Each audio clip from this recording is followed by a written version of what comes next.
Hey, okay. Last time we left off, Dirty Girl and I had just settled our strategy for the capture the flag game, which was basically just her covering the entire area around her flag in smoke so nobody could find it. Yeah, so when I agreed with her, she told me, I knew you were a cool kid. The other team is so totally screwed. Which, alright. I didn't like her. I didn't like Dirty Girl that much. But the fact that she thinks I'm a cool kid, just shows you how much I need other people's approval. This game's really making me look into my soul, and I don't like it. But anyway, here we go. A whistle blows from the midfield vicinity, and the game is on. Dirty Girl eases back behind a tree, staying as close to the flag as the rules permit. You've taken a similar position on the opposite side of the flag and wait, listening intently for any sign of the other team. A minute passes. Nothing. Another minute passes. No sign of the other team. Dirty Girl hisses to you. Where are they?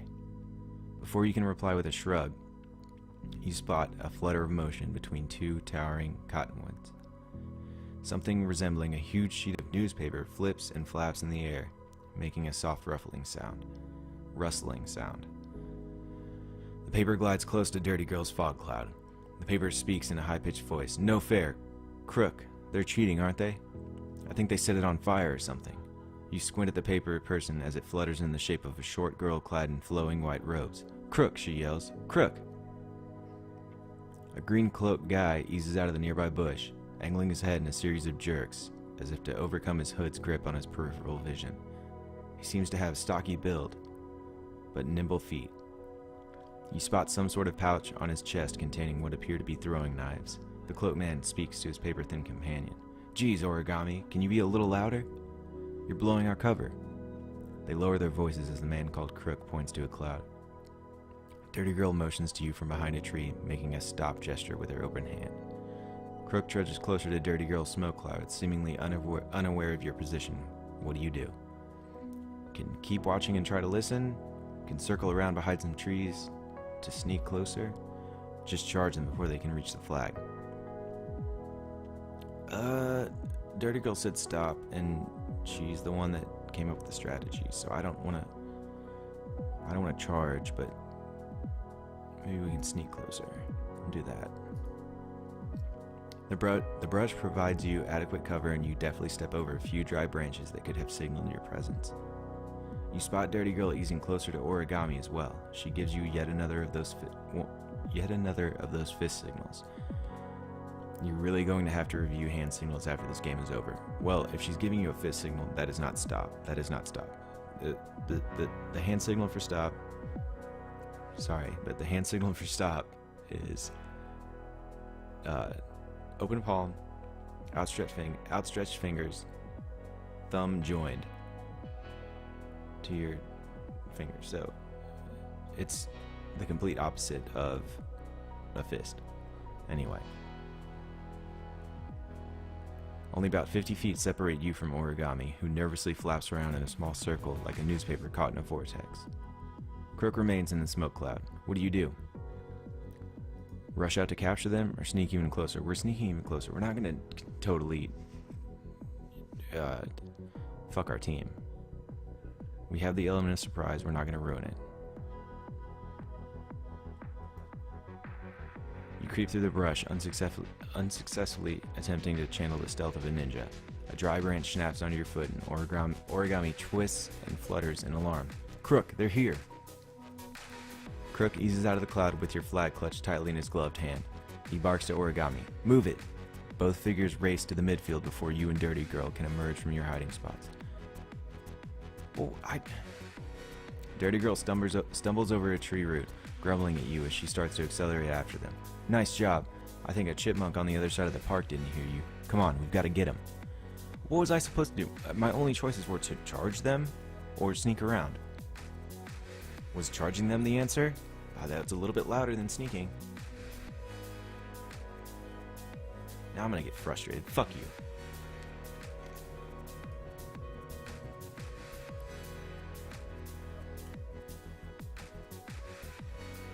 You and Dirty Girl sprint in pursuit of the pair, but somehow you manage to immediately lose them. Upon passing the pond, Dirty Girl hisses, "Heads up, we're in enemy territory now." You try to slow down to strategize, but Dirty Girl pushes on your shoulder, insisting that you both keep going. You turn to protest her pushing, but you fumble towards the grass face first. Dirty Girl, trailing close behind, sprawls on top of you with a thud. "Damn it, Captain Powerless! Watch where you're going." Before you can respond, a third voice chimes in. Well, this wasn't much of a challenge. Crook glides through a spruce tree and reaches down to tag you and your partner before you can even begin to stand. Dirty Girl's unexpected shriek scrambles your inner ear. "Get your hands off my ass!" Crook chuckles something about making a thorough capture. He curls a finger, gesturing for you to stand.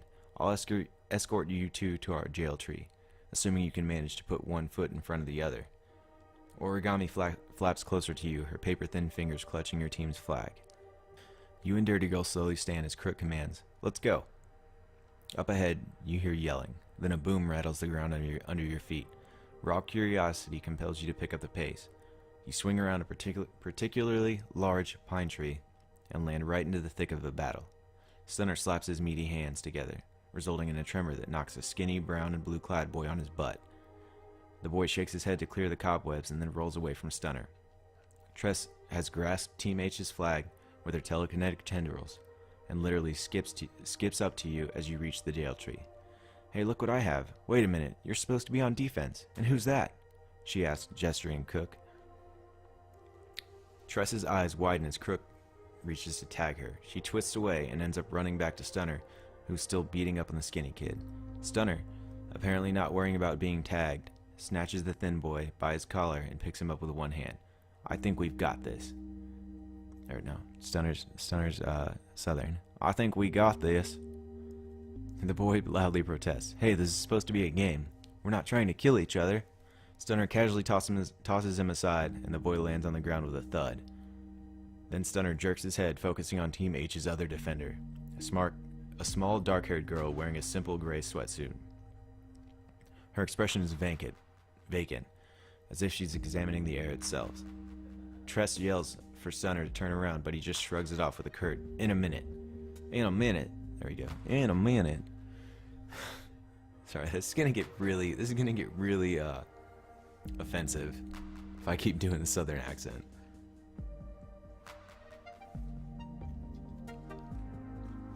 Stunner marches over to the dark-haired girl's direction. "Are you playing or what? Just lay down if you aren't." The girl turns her face to him but does not respond. "I said lay down," repeats Stunner, extending his arms for another thunderclap. The girl's arms remain limp at her sides. The skinny kid struggles to get up, yelling, "Stoic, get away from him. Stoic, get away from him." What do you do?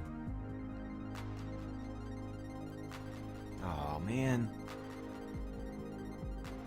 I don't want to fuck my team, but I also don't want this girl to get fucked up. I'm gonna warn her. She doesn't react at all. The world vibrates when Stunner's hands slap together. Your teeth rattle. Two birds on a nearby branch zip away for higher ground, but the girl still stands there, staring at him. She holds one of her arms absently-minded and rubs it up and down. "Are you finished?"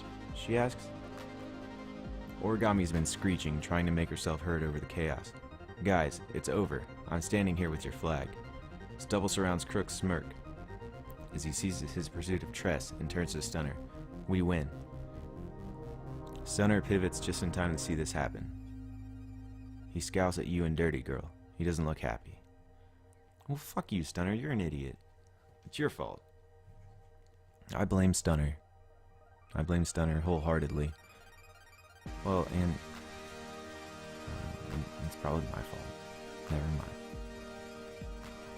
The team doesn't handle the loss well. Stunner blames you and Dirty Girl for leaving your post. Tress is on the verge of tears, blaming herself for getting captured. Dirty Girl's on the defensive, arguing that Tress's capture and Stunner's overly aggressive behavior led to the loss. Professor McCormick listens but does nothing to intervene. The bus smells like burnt toast thanks to the residual odors from Dirty Girl's earlier smoke demonstration. What do you say to the others?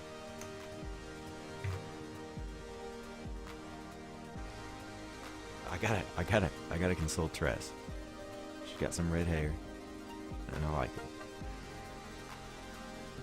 You take Tress's hand and compliment her performance, stressing the way she snagged Team H's flag with her hair. She slowly starts to resemble her normal cheerful self. Thanks, Uncle Drunkle.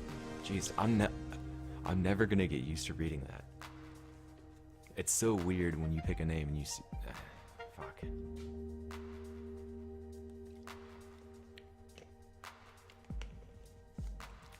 Thanks, Uncle Drunkle. That's really sweet.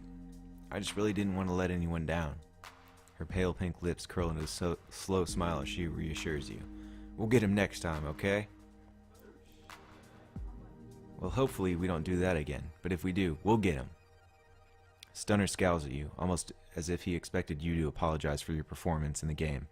He crosses his arms sullenly and stops speaking to anyone.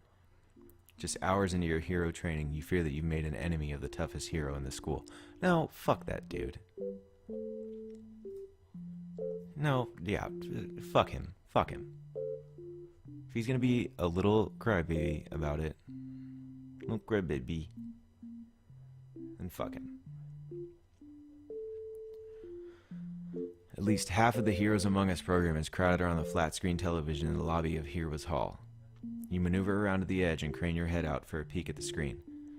The bronzed and coiffed news anchor introduces the story with dry reverence, his heavy eyebrows furrowed as he speaks. WSPK 11 now has more details on the shocking bombing of the Burgers and Rings on East Meadow Avenue this morning. It was a bombing that I walked away. Fuck. I thought it wasn't going to be anything big. It wasn't going to be a big deal. Fuck. It was a bombing. Son of a bitch. Well, fuck. You live and you learn, I guess. We'll go live to Tammy Tolliver at the scene. Derek, the community is stunned by the bombing which injured 8 customers, 2 seriously. Authorities now confirm that the bombing took place at approximately 9:40 this morning when a woman threw a pipe bomb through a back window. The bomb contained nails designed to act as shrapnel. SPD officials say that the injury toll would have been far worse had the bomb penetrated further into the restaurant. I didn't even think about it. The bomb was the thing I heard when I was still in my apartment. Fuck. I didn't connect the two. I'm a terrible superhero. Why would I ever be... I should drop out. I should just drop out. That's depressing. Anyway. Tammy moves with her camera, gesturing crisply to the back of the restaurant from her vantage point about 50 feet away. She continues stating, an eyewitness described the suspect as a thin individual with medium-length brown hair wearing a black t-shirt and jeans. The suspect is believed to be female. Officials are stunned at the boldness of the crime, pointing out that the suspect committed this act in broad daylight on a busy street and apparently spray-painted a message on the back of the restaurant before throwing the bomb into the restaurant. Tammy reads the message off of her notes. You are what you eat, but you can't eat your feet, so stop eating meat. Instead, choose a beat. We've got an apparent vegetarian and or / vegan terrorist. The reporter delivers her next line with histrionics unique to small television markets. The message is signed by someone calling themselves the Contrarian. So the questions on the minds of Spec residents are, what does the Contrarian want? Is there a connection between the attack and the opening of Spec Community College's Hero Among Us program? And will the Contrarian strike again? Back to you, Derek. Everyone stares at each other. You're pretty sure they share the same concern. A bombing just happens to take place in this sleepy little city on the same day Spec Community College welcomes its incoming hero students. This can't be good. Class registration is surprisingly simple and efficient. 4 courses are required for the fall semester.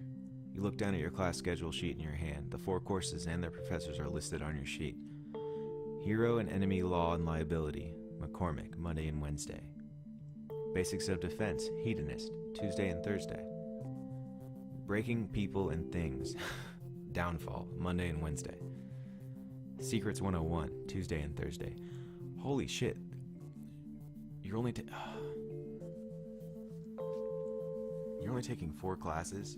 That's so easy. I'm not saying like people that take 4 classes in each class twice a week. I'm not saying that's easy. I'm saying, I don't know. It's been a while since I was in school, and now I have a job where I'm pretty much on call 24/7. So I think just me looking back at a typical kind of schedule like that, I just miss it so much. So nice. Now even if I get a weekend, I still have to worry that I'm going to get a call to come in. I hate it. But anyway, as you try to envision what the classes will be like, do you think you'll have a favorite? Definitely. Defense. Isn't protecting people the whole point of doing this? I think the breaking class sounds pretty exciting, as long as I'm not the one getting broken. Maybe the secrets class will help me learn to keep my past hidden. The law course might explain a lot about who pays for the collateral damage caused by heroes versus villain encounters. I'm not sure, it all depends on the professor's teaching style.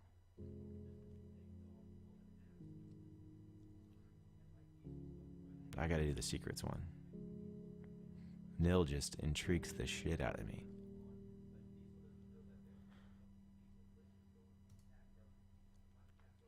And your class schedule contains one more piece of information. A small typed attachment stapled to your schedule explains a new development. Classes are right around the corner. Since most of you don't know your classmates, I thought I'd whip you up a few study groups to make sure everyone has the support they need. And since you just finished competing against another team of students and capture the flag, I said to myself, Meg, why not team those students up? You can go from adversaries to the best of friends.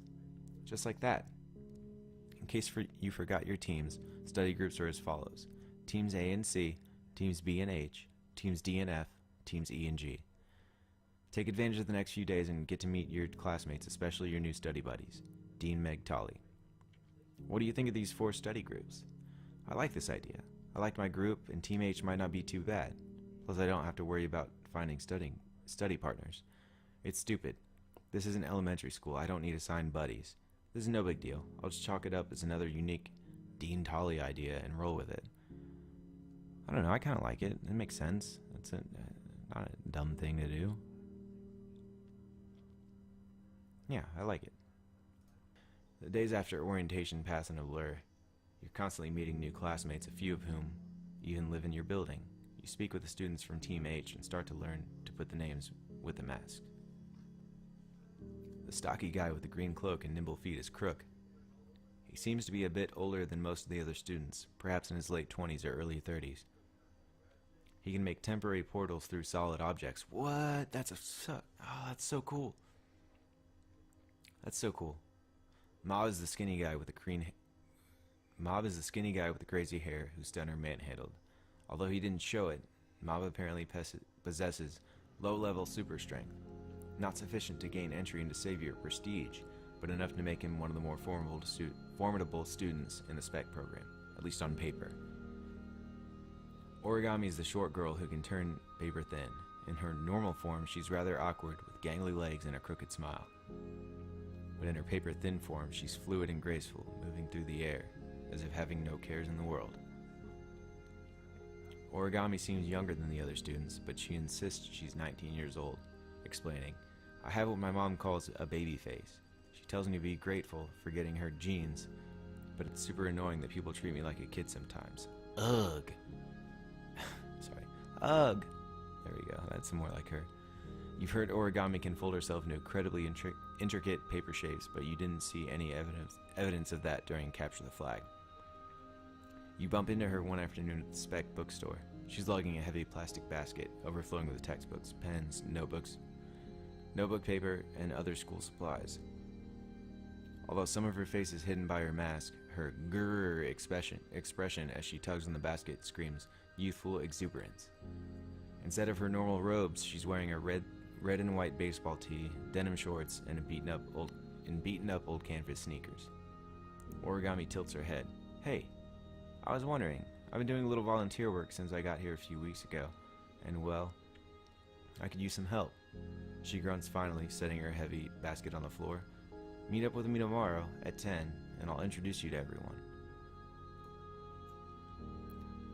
You meet Origami at the Central Nebraska Children's Hospital in downtown Speck. She wears her standard white uniform and greets you with a small smile. I used to volunteer at a hospital like this back home, she says, failing to mention where home is. Your classmate leads you to the volunteer coordinator's desk and greets the elderly lady stationed there with a hug. The older woman, introducing herself as Mrs. Greenup, gently chides your classmate. The children love having you here, Origami, but how are you supposed to learn to fight those, villains, if you spend all your time with us?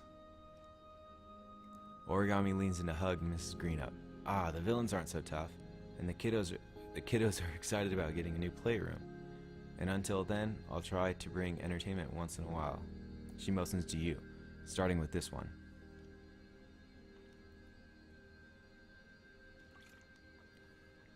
How am I entertainment? I'm the one person that doesn't have any superpowers.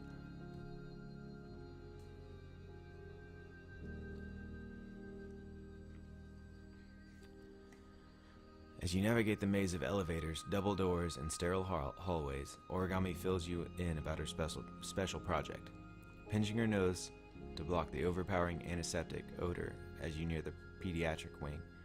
She explains, the current playroom is it's kind of sucky. The walls are all faded and the toys are all beaten up. I'm talking with Dean Tolley about our school raising money for it. She said she was strongly considering it. That means it's like a sure thing, right?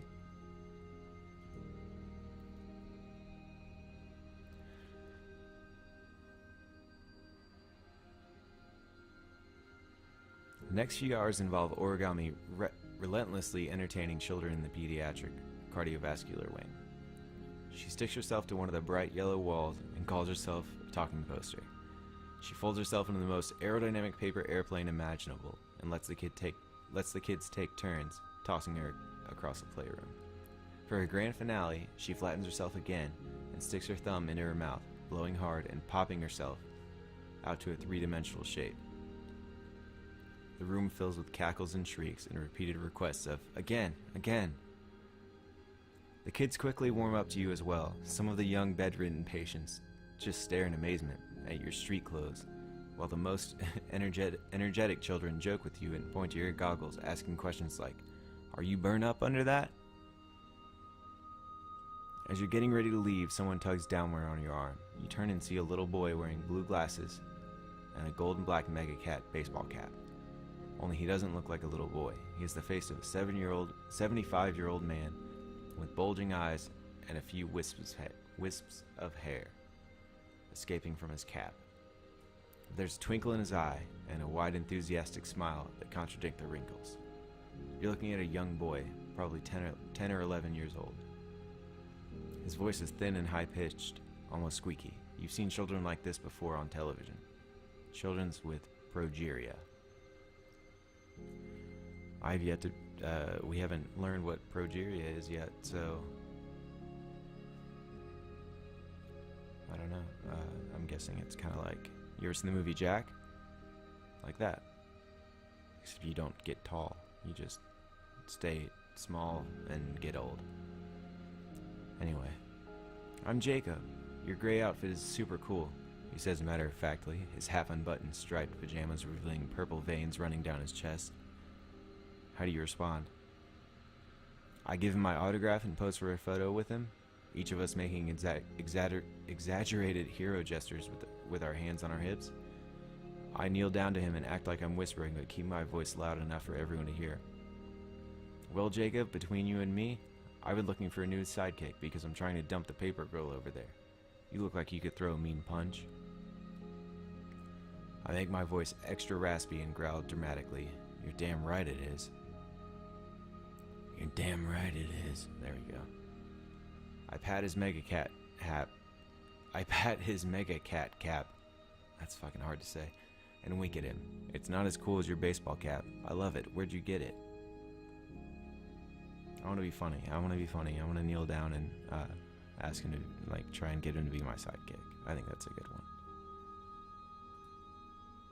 The boy looks wide-eyed at you and clamps his arm around your waist. Origami laughs in protest. I am not your sidekick. Jacob stays within arm's length of you for the next few minutes, disappearing only once for 30 seconds and quickly returning to your side.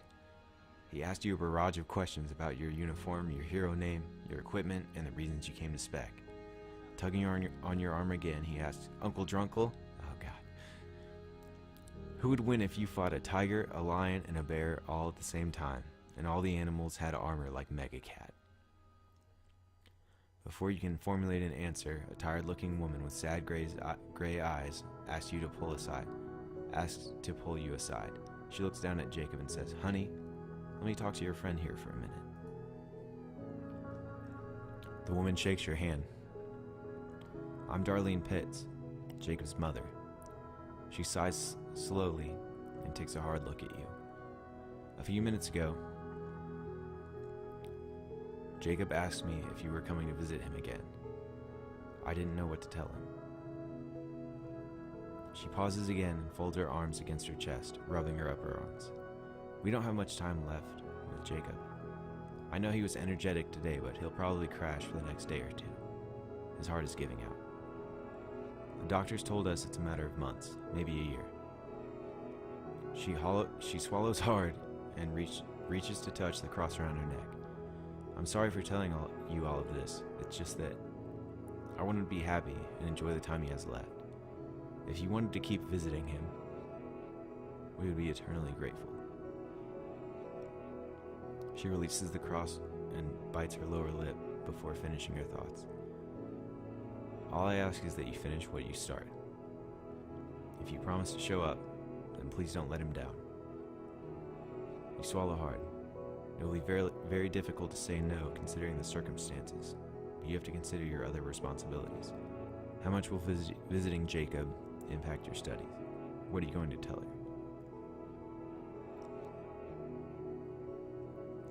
I will absolutely visit him as often as I can. Because of my coursework, I can only visit him on the weekends. I'd like to say yes, but I really need to focus on school above all else. I hope you can understand.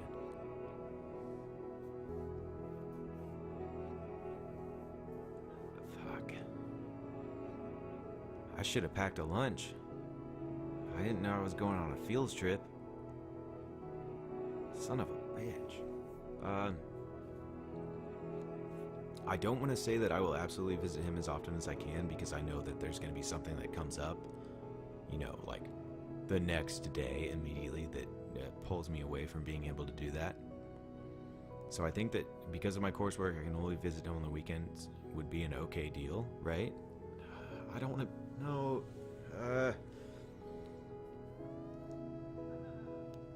Please let that be okay. Please let that be an okay choice. Son of a bitch. Yeah, I think I'm gonna do the one on the weekends because... Yes, I'm going to keep visiting this kid. He's awesome. And two, if I say I can do it whenever I can, it's most likely gonna end up being I won't be able to do it. And then he's gonna get super bummed out about it. So I can do that. Oh, thank God. Oh my God. But you never get to actually answer the question. Before any words escape your lips, Origami spirals over to your head and pats Mrs. Pitts on the shoulders, assuring her, "Of course we will. Nothing would make us happier." That's fine with me. Honestly, that's totally fine with me. That takes all the pressure off of me, and now I feel so much better. Oh my God. It seems she just made the decision for both of you. The Spec Gazette ends up running a small human interest story about your visit. You especially like the one line of the article. The clean-cut young hero student known as Uncle Drunkle. Oh, fuck me. Uncle Drunkle, accompanied by a classmate named Origami, raised the spirits of some very sick children. The writer also quotes Mrs. Pitts in the story, and she gushes about how much Jacob anticipates your next meeting. I know some folks were nervous about the new school, but if they're all as gracious as Uncle Drunkle, then we've truly been blessed as a community. Not everyone would take the time to get to know a little boy like Jacob. It means so very much to our family. Earning the good graces of Gazette readers certainly doesn't hurt your fledgling hero career. However, you're acutely aware of how much it would devastate Jacob if you don't keep Origami's promise. Fuck. I like that I did this. This really, works for me. If you've ever seen my stream, you know that the only donate button I have is for Children's Hospital, for a Children's Hospital. But I get the feeling that I'm gonna, at some point, have to make the choice between visiting Jacob and fighting crime, and that really fucking sucks. Anyway. You and Crook have some time to hang out at the Hero Hall Student Lounge the Thursday before classes start. He lounges on a sofa, hands folded across his stomach, his fingertips tracing over the handle of one of his throwing knives. His boots hang over the armrest. He seems to be adapting well to life at Spec.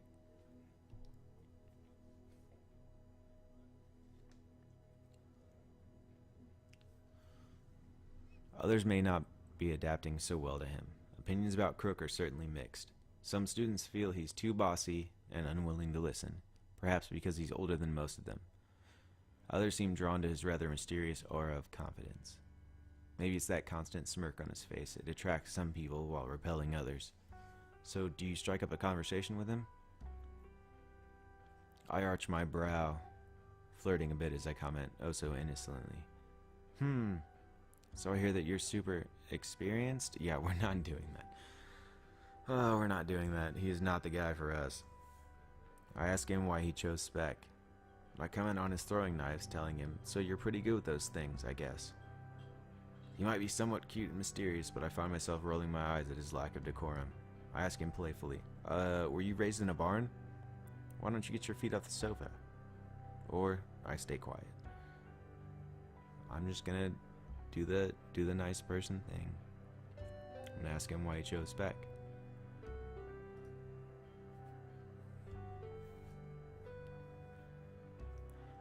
You thought you were asking a simple question, but Crook hesitates a good 10 seconds before responding. Finally, he just says, it was something I needed to do. He slowly rolls over on his side, facing you. Okay, Uncle Drunkle. I'm curious. Who do you think is the toughest student? Like the one most likely to get into prestige or savior in a couple of years? He adds, just between you and me, I won't tell anyone. I'm gonna decline to answer. That's a fucking loaded ass question that doesn't need to be answered. So I don't even have to look at the choices. So no, not going to answer. Oh, come on, it's no big deal. I mean, it's a compliment to the person you know. Anyway, you can keep it to yourself if you want, but I'll tell you what I think. He leans closer and nods knowingly. Stoic. She's easily the most powerful person here. It's not even close. Alright, we're gonna end this episode here, because I have to get up for work and it's late. So, thank you so much for stopping by, and if you check this out, I apologize. I know it's not the most exciting video you've ever seen, and it should just be kind of a podcast, but anyway, thanks. Hope you come by for the next one. Boy.